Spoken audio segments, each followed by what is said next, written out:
L'agence de développement de Sémé-City a organisé à Savet un atelier d'assistance à la candidature des jeunes.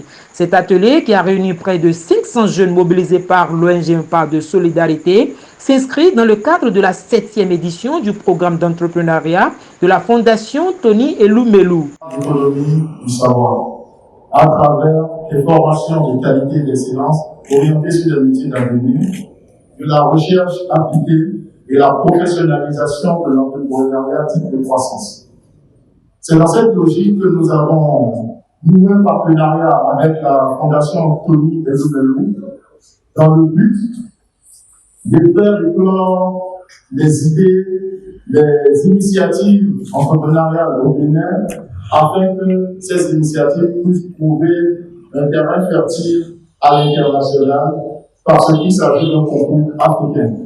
En phase avec la politique de promotion de l'entrepreneuriat de croissance du gouvernement, Sémé-City a sollicité le concours et l'expertise de l'Agence de développement de l'entrepreneuriat des jeunes. Le directeur général de cette agence, Paulin Akponan, a indiqué que cette synergie d'action est mue par le président Patrice Talon qui prône des actions concertées en vue d'inciter la jeunesse à l'entrepreneuriat. Le premier mandat du président Patrice Talon a été un mandat de réforme. Et quand on parle de réforme, c'est dans la douleur qu'on fait des réformes. Je suis conscient de votre situation. Je suis conscient de votre situation de précarité. Et le président Patrice Talon en premier. C'est pour cela qu'il a initié cette réforme de l'ancien Fonds national de promotion de l'emploi et de l'entreprise des jeunes pour en faire une agence beaucoup plus professionnelle, plus dynamique, à votre service pour vous sortir définitivement de la précarité. L'objectif de cette agence, dont j'ai l'honneur de diriger depuis bientôt 3 ans, est de constituer des pépinières de petites et moyennes entreprises capables de créer de la valeur. C'est-à-dire, le gouvernement du Bénin a tourné résolument dos à la promotion de l'entrepreneuriat de subsistance. Cette forme d'entrepreneuriat ne vous permet pas de vous développer, ne vous permet pas de créer la richesse. Or, vous devez créer la richesse non seulement pour votre bien-être personnel, mais aussi pour contribuer